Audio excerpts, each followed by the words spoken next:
Samajwadi party नेता का नाम सामने आया। एसपी नेता पप्पू सिंह पर उपद्रव फैलाने का आरोप है। समाजवादी पार्टी ने पप्पू सिंह को निष्कासित कर दिया है। पुलिस ने पप्पू सिंह के खिलाफ केस दर्ज कर लिया है। पप्पू सिंह नाम के समाजवादी पार्टी नेता का नाम फतेहपुर में कल हुई घटना के पीछे सामने आ रहा है, जहां मकबरे में घुसकर तोड़फोड़ की गई, झंडे लहराए गए और अब क्योंकि समाजवादी पार्टी ने ही इसको लेकर विधानसभा में काफी हंगामा किया, लेकिन जब नाम समाजवादी पार्टी के ही नेता का सामने आया तो समाजवादी पार्टी ने उस नेता को पार्टी से निष्कासित कर दिया है।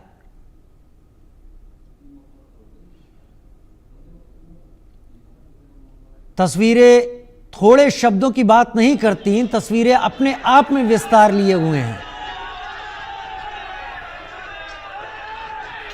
फतेहपुर मकबरा विवाद में नया एंगल सामने आया। उपद्रवी के तौर पर समाजवादी पार्टी नेता का नाम सामने आया है। समाजवादी पार्टी के नेता पप्पू सिंह का नाम सामने आया है। समाजवादी पार्टी ने अब आनन फानन में पप्पू सिंह को पार्टी से निष्कासित कर दिया है।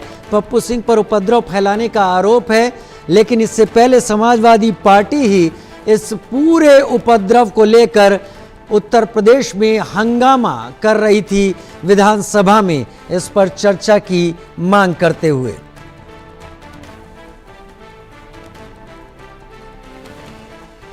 समाजवादी पार्टी ने पप्पू सिंह के खिलाफ ये मामला दर्ज किया। तस्वीरों में आप देख रहे हैं अखिलेश यादव के ठीक बगल में बैठा हुआ समाजवादी पार्टी का वो नेता पप्पू सिंह। इसके ऊपर उपद्रव फैलाने और हंगामा करवाने का आरोप है और अब आनन फानन में समाजवादी पार्टी ने पल्ला झाड़ते हुए इस नेता को पार्टी से निष्कासित कर दिया है।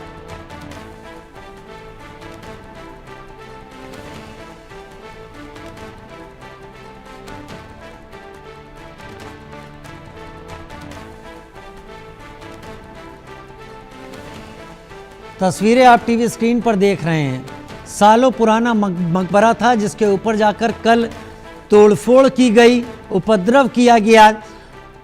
समाजवादी पार्टी कल से ही हमलावर थी, सवाल उठा रही थी इस घटनाक्रम को लेकर। आज मानसून सत्र के दूसरे दिन भी विधानसभा में हंगामा हो रहा था फतेहपुर की बात को लेकर। अभिषेक सिंह मेरे साथ इस वक्त जुड़ गए हैं फतेहपुर से। अभिषेक, आपकी कई रिपोर्ट्स देखी जिसमें आप मुतवल्ली से भी मिले हैं, जिसमें आप इस मकबरे के आसपास भी पहुंचे हैं और भी लोगों से आपने बात की है, लेकिन पप्पू सिंह का नाम कैसे प्रकाश में आया? इससे पहले तो समाजवादी पार्टी प्रदेश सरकार पर ही आरोप मढ़ रही थी और अब आनन फानन में निष्कासित कर दिया। बिल्कुल, समाजवादी पार्टी ने खासतौर पर आज मानसून सत्र में भी इस पर लेकर बहुत कुछ कहा। उत्तर प्रदेश की और संसद में भी इसको लेकर सवाल उठाने की बातें कही गई हैं, लेकिन इसके बीच जब ये पूरा घटनाक्रम हो रहा था उस वक्त पप्पू सिंह चौहान वहां मौजूद थे। उनकी वीडियोस बाकायदा हैं वहां पर जब वो वहां पहुंचे, और इस दौरान जब ये बातें सामने आई और आनन फानन में समाजवादी पार्टी ने क्योंकि इस पूरे मामले पर विरोध प्रदर्शन करने की बातें कही थी, उसको लेकर जब पप्पू सिंह का नाम सामने आता तो समाजवादी पार्टी ने आनन फानन में पप्पू सिंह को पार्टी से निकाल बाहर किया। वहीं पप्पू सिंह की तरफ से भी प्रतिक्रियाएं आ रही हैं। वो कह रहे हैं कि सनातन और धर्म की रक्षा के लिए किसी भी पार्टी से, किसी भी पद से वो अपने आप को मुक्त अगर कोई करे उनको, या उनको हटा भी दिया जाए तो इस बात से उनको कोई एतराज नहीं हो। बड़े समय से समाजवादी पार्टी के साथ थे वो, लेकिन अगर इस मुद्दे को लेकर उन्हें हटाया गया तो कोई एतराज नहीं। इस तरह की बातें उनकी तरफ से भी सामने आ रही हैं। वहीं पॉलिटिकली अगर बात की जाए राजीव, ये पूरा मामला राजनीतिक रंग भी देता नजर आ रहा है। इस पूरे मामले में एक तरफ कांग्रेस की तरफ से कुछ देर पहले यहाँ फतेहपुर में कलेक्ट्रेट पर जाकर प्रदर्शन किया गया, डीएम को ज्ञापन सौंपा गया, ये कहा गया कि ये मामला कुछ और है, इसे दूसरा रंग देने की, मजहबी रंग देने की कोशिश की जा रही है, और इसी तरह से बाकी राजनीतिक दलों की भी प्रतिक्रिया तेज है। ऐसे में पप्पू सिंह चौहान का जाना, उपद्रव में शामिल होना और समाजवादी पार्टी का बैकफुट पर आकर पप्पू सिंह को वहां से पार्टी से निष्कासित करना, ये बात बताता है कि तमाम लोग जो यहाँ इकट्ठा हो रहे थे, 10-11 दिन से ये पूरी कवायद चल रही थी, उस वक्त कुछ चूक जरूर हुई है और शायद यही वजह है कि ये मामला यहाँ तक पहुंचा है। शायद यही वजह है कि मामला यहाँ पर पहुंचा है, ऐसा आप यहाँ पर लगातार कह रहे हैं। तस्वीरें वहां की अब इस वक्त कैसी हैं अभिषेक, ये भी हमारे सामने रखिए। देखिए राजीव, पूरा इलाका छावनी में तब्दील हो चुका है। टैक्टिकल व्हीकल्स जो दंगा नियंत्रण के लिए स्पेशल फोर्सेस यानी यूपी एटीएस के कमांडोज और एसटीएफ के कमांडोज इस्तेमाल करते हैं, वो टैक्टिकल व्हीकल्स आ चुकी हैं जिले में। पीएससी की कई बटालियन यहाँ कॉम्बिंग कर रही हैं। कल देर रात से ही यानी पूरी रात घटना के बाद से अभी तक सारे अधिकारी मौके पर मौजूद हैं।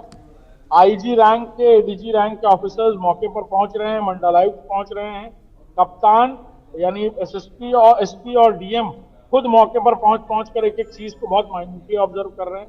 रूमर मॉन्गरिंग ना हो, अफवाहबाजी ना हो, इस बात का ध्यान रखा जा रहा है। लोगों से भी अंदरूनी तौर पर यह बात सलाह मशवरा किया जा रहा है कि किसी तरह से किसी के भड़काने पर आकर कोई हरकत ना करें। प्रशासनिक तौर पर या कानूनी तौर पर जो होगा वो किया जाएगा। एक तरफ भारतीय जनता पार्टी के जिला अध्यक्ष का कहना है कि वो कोर्ट का रास्ता अपनाएंगे, वहीं जो तमाम हिंदू संगठन हैं जिन्होंने पहल की थी, या मठ मंदिर संघर्ष समिति हो, हिंदू महासभा हो, उनके जितने भी लोग जिनका नाम 150 लोगों का नाम एफआईआर में आया है, वो फिलहाल फतेहपुर में इससे नदारद हैं। कई सारे लोग यहाँ नजर नहीं आ रहे, कोई लखनऊ गया है, कोई कहीं और गया है।